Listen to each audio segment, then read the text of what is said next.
design of tension members.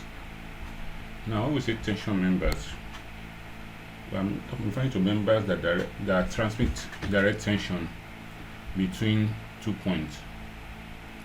Now, these members, they can act. Let me say example is let me say we have a bracing. Like this bracing now, it can act as a tension or as a compression member. For instance, a tension in the normal instant when a load is applied on it, but when wind action takes place, it acts as a compression member, trying to hold the, let's say, trying to deflect. Now, type of tension members, we have open, close. All these ones can be read in the notes, so I think I should just try and move to the calculation aspect. Now, when we say we want to design for other tension, for tensile stress, we know that it is force per unit area according to our elementary physics, and our elongation, which is our change in length, is also FL over AE according to Hooke's law. Now, the load at yield is Py times A. Now, the tension capacity is denoted with Py times AE, where AE is the sum of the net areas. Now, according to the design of tension member is a straightforward procedure. We talk about it takes into consideration the material properties, the presence of holes, the connectivity and elasticity, things like that. Now, we have this value of coefficient Ke for steel according to BS 5950, that is which shows the presence of holes and some other things. Now, let us look at the sign of this particular member. Let's say we have an hollow member. We want to design for both.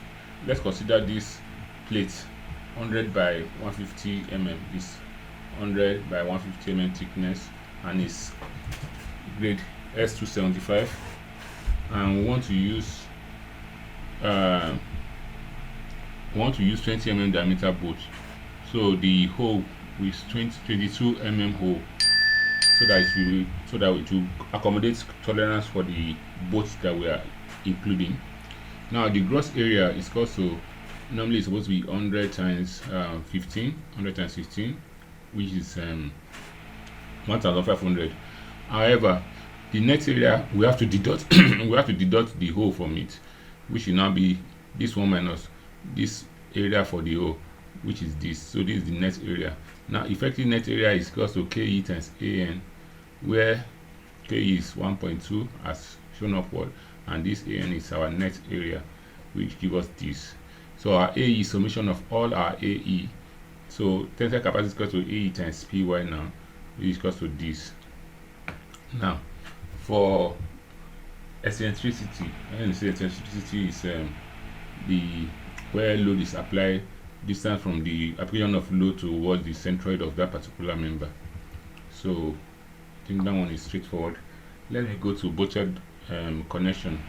The tensile capacity for Bouchard connection is this, and for a welded connection, this is the formula for it, where A2 is the AG minus A1, and A1 is the gross area of the connected element. AG is the gross area of the whole section, while AE is the effective area of the whole section as defined earlier on. A1 is taken as the product of the thickness and the overall leg width. Now let us look at double angle. For a double angle, the one we did is single angle. For a double angle, the formula is this. Now what happened? Look at the formula here. It's different from this one. It's just like half. I don't say what we have here. Half of it is what we have here. So the design summary: you select your member, determine the gross sectional area, calculate the net area, calculate the effective area, and then you calculate the tension capacity, which is very straightforward. Now, the next thing that we would like to go into is compression members. Let's look at compression members. A member subject to longitudinal compressive load is usually called a strut, and they are divided into three groups. We have short strut, medium, and long strut. These long members, they fail by buckling most of the time. And factors influencing compression resistance, we have the material strength, the second classification, and the material slenderness. Now the cross-sectional area for that, if it's for a non-slender this thing, when we want to calculate compression resistance for a non-slender section, we that's under class 1, 2, or 3 is this, which is still the same formula that we'll be using, where AG is the gross area, effective EFF is the effective area of the section. This is the compressive strength of the slender member or non-slender section, right? The PCS is the compressive strength of a slender section. Now the radius of gyration is very important. This is under the section classification. The radius of gyration is very important, and we have it as R is equal to square root of I over A, where R is the second moment of area, and likewise along Y axis we have it this way. Now the slenderness ratio is a critical parameter. Now this slenderness ratio is alpha. I think there's in lambda is equal to LE over R, and LE is the effective length, R is the radius of gyration as illustrated earlier on. The effective length, the effective length of a compression member accounts for the support condition, that is restraint at its end. The restraint can be rotational, it can be positional. This end restraint influences the buckled shape and consequently the compression resistance. So where different members, their restraint and the effective length, the value we use for the to multiply the effective length, to multiply the length so that we get the effective length. For instance, when it is restrained at end A and it's restrained at end B like this, the effective length is 1.0. When we have it restrained position and direction, and then not only position only, we have it at 2.85 like that. If it's on cantilever, we have it at 2.0 L. So according to BS 5950 table 22, you have this particular table there where you select our effective length. Now this effective length, it came about, let's say it was discovered by Euler's formula, which you must have come across. Now this formula for built-in of fixed end, this is what we have for it, and the what's it called, by the time we apply this this formula, and at the time we introduce our second moment of area to it, then we have this equals to this, where this is our, and I think there's a formula I need to include. I don't know whether it's okay, maybe it's still underneath. Okay, let's look at an example.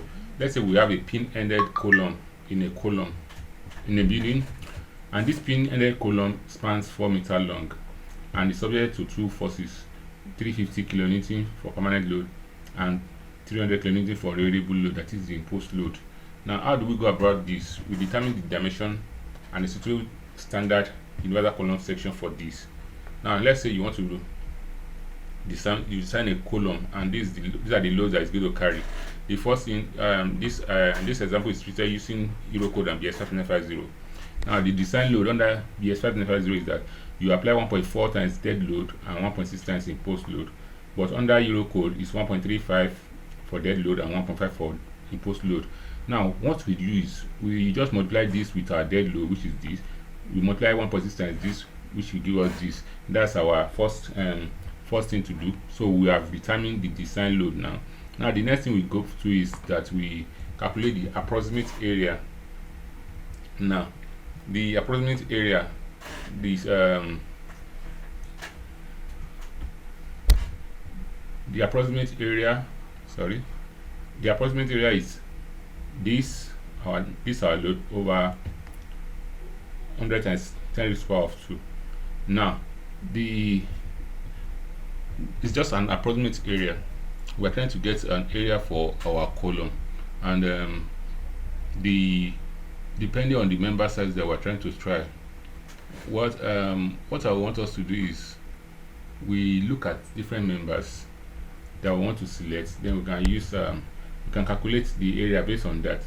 The For instance, looking at this one, the this member that we want to try, this 254 by 254 by 89, the area is under the steel table. You select the member area from the steel table. Now this area is its own area for this is 114, and its R mean is this. Now what we try to do is that we calculate our effective length over the radius of gyration, which give us the slenderness ratio lambda.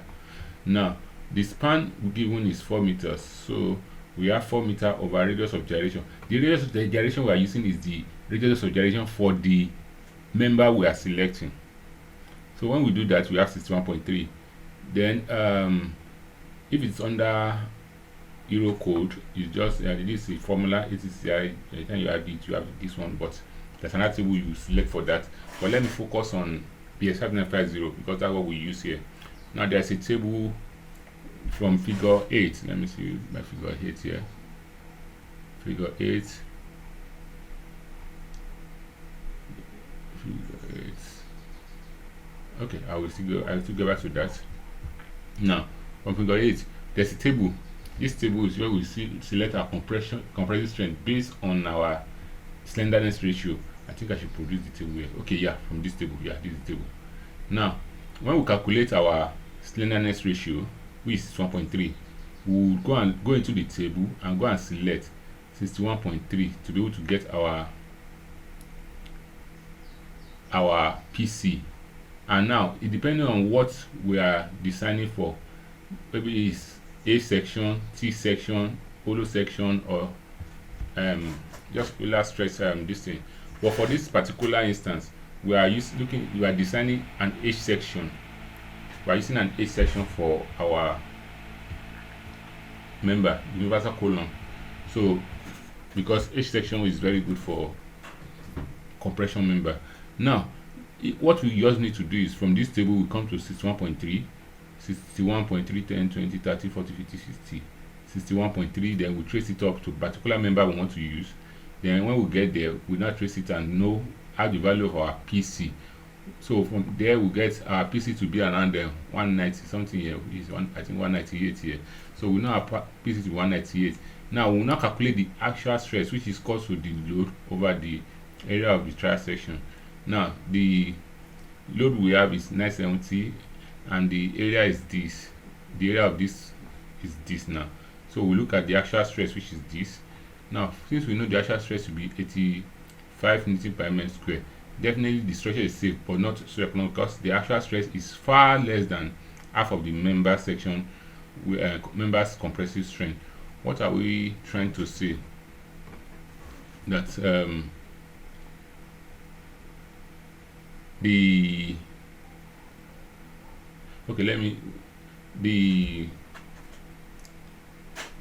actual stress that we have, which is 85 Newton per mm square, is far less than what we have here.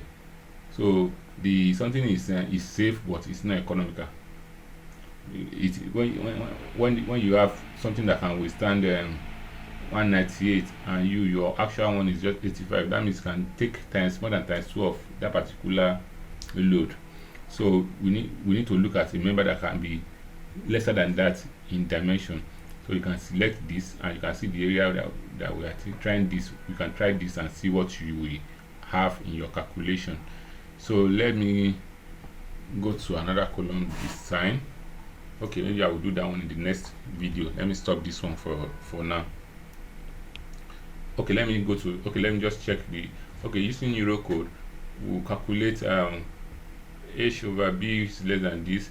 This reduction factor is S equals 0.70. is determined from this particular table here. This one, S equals 0.70. So you look at what you have here.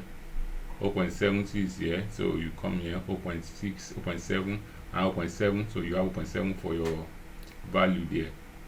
We have 0.7 for your reduction factor. That is the value we multiply with this to get this, and then you check this based on what you have. the actual stress is 192. The actual stress is 192. It's 192 here. So the it's less than the this um it's less than the one, sorry, the buckling stress is 192.5. The actual stress is 81. This 81 is less than this 192. So the same thing applicable for this. We'll look for a lesser member that can accommodate it. Though we can use this member, but for economical value, we'll go for a lesser member so that it will be safer, and let's say it will be safe and it will be cheaper, because the bigger the section, the costlier the section is. I think that is all on this. Let me just close that. Thank you very much.